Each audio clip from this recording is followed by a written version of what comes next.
بسم الله الرحمن الرحيم الحمد لله رب العالمين والعاقبة للمتقين والصلاة والسلام على سيد المرسلين نبينا محمد وعلى آله وصحبه أجمعين ومن تبعهم بإحسان إلى يوم الدين أما بعد. عن أبي هريرة رضي الله عنه أن رسول الله صلى الله عليه وسلم قال: اذا اقیمت الصلاۃ فلا صلاۃ الا المکتوبہ. رواہ مسلم. ابو ہریرہ رضی اللہ عنہ سے روایت ہے، انہوں نے کہا کہ رسول اللہ صلی اللہ علیہ وسلم نے فرمایا کہ جب جماعت کھڑی ہو جائے تو پھر فرض کے علاوہ کوئی نماز نہیں ہے. اس میں اللہ کے رسول صلی اللہ علیہ وسلم نے فرض نماز کی اہمیت بتلائی کہ فرض نماز کی کیا اہمیت ہے، اور خاص طور پر جو نمازیں ہمارے اوپر فرض ہیں، مثال کے طور پر ظہر ہے، ظہر کی 4 رکعت فرض ہے، عصر کی 4 رکعت فرض ہے، مغرب کی 3 رکعت فرض ہے، اور عشاء کی 4 رکعت فرض ہے، اور فجر کی 2 رکعت فرض.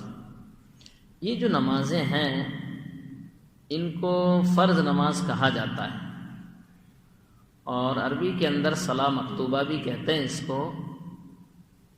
اور اس کے علاوہ جتنی بھی نمازیں ہیں سب نفل ہیں. اس کے قسمیں الگ الگ ہیں. کسی کو سنت کہتے ہیں ہم لوگ، کسی کو وتر کہتے ہیں، کسی کو تحیۃ المسجد کہتے ہیں، اور کسی کو صلاۃ استسقاء بھی کہتے ہیں، صلاۃ عیدین بھی کہتے ہیں، اور بھی بہت ساری نمازوں کے نام ہیں، عام نفلی نمازیں. تو اصل جو فرض نمازیں ہیں وہ یہ ہیں، اور ان کی جو تعداد ہے وہ 17 رکعت ہے. رات اور دن کے اندر جو فرض نمازوں کی جو تعداد ہے وہ 17 رکعتیں ہیں. اور اس کی اہمیت بتلاتے ہوئے اللہ کے رسول صلی اللہ علیہ وسلم نے فرمایا کہ جب فرض نماز کی اقامت کہہ دی جائے تو پھر اور کوئی نماز نہیں ہے. یعنی کہنے کا مطلب یہ ہے کہ فرض نماز کھڑی، جماعت کھڑی ہے، اور پیچھے سے جو ہے کوئی آدمی آ کر کے 2 رکعت سنت پڑھنے لگے، یا حتیٰ کہ اپنے فرض نماز چھوٹی ہوئی ہے اس کو بھی نہیں پڑھ سکتا ہے اگر اقامت کہہ دی گئی ہے. تو اس کو چاہیے کہ وہ فرض نماز کے ساتھ شریک ہو، اور جو چھوٹی ہوئی نماز ہے اس کو بعد میں ادا کرے. یہ اللہ کے رسول صلی اللہ علیہ وسلم نے فرض نماز کی اہمیت بتاتے ہوئے آپ نے فرمایا کہ جب فرض نماز کھڑی ہو جائے تو پھر کوئی نماز نہیں. اور دوسری بات یہ ہے کہ اس میں امام اور ماموم کا اختلاف ہے.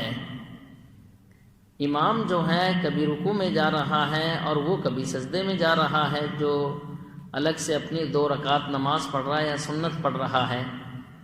تو یہ اس کے اندر اختلاف پایا جاتا ہے، اور اس سے اس شخص کے نزدیک فرض کی کوئی اہمیت نہیں ہے جو جماعت کھڑی ہو جائے اور وہ اپنی نماز کے اندر مستمر رہے. حتیٰ کہ کبھی ایسا بھی ہو جاتا ہے کہ 1 رکعت چھوٹ جاتی ہے، کبھی 2 رکعت چھوٹ جاتی ہے، اور کبھی تو کہتے ہیں کہ تشہد بھی مل جائے تو کافی. یہ ہماری ناسمجھی ہے. اللہ کے رسول صلی اللہ علیہ وسلم کا جو طریقہ ہے ہمیں اسی کے مطابق عمل کرنا چاہیے.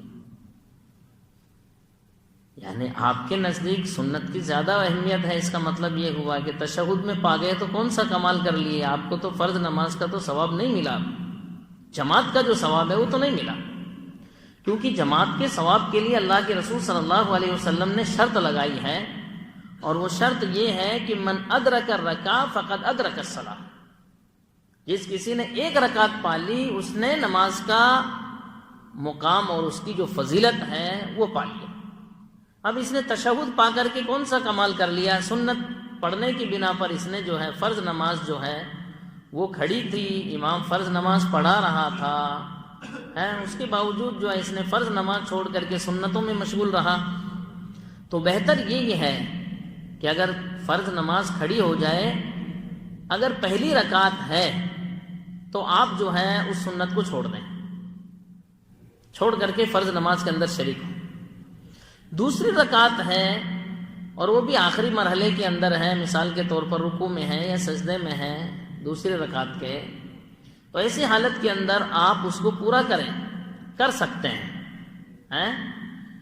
یعنی کہنے کا مطلب یہ ہے کہ امام کی اللہ اکبر کہنے سے پہلے اگر آپ نماز پا سکتے ہیں تو اس کو پورا کریں، اور اگر نہیں پا سکتے ہیں تو پھر بہتر یہ کہ اس کو چھوڑیں، اس کو چھوڑ کر کے آپ جو ہیں فرض نماز کے ساتھ شریک ہوں۔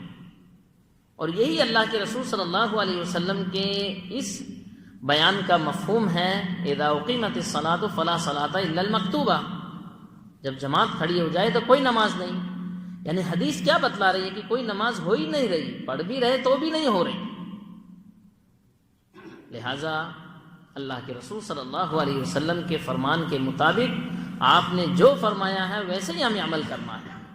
اگر فرض نماز کھڑی ہو گئی ہے، آپ اس کو چھوڑ کر کے جو ہے جماعت کے ساتھ شریک ہوں۔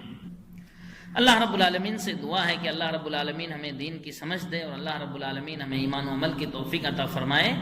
آمین۔ وآخر دعوانا ان الحمد للہ رب العالمین۔ جزاکم اللہ خیر۔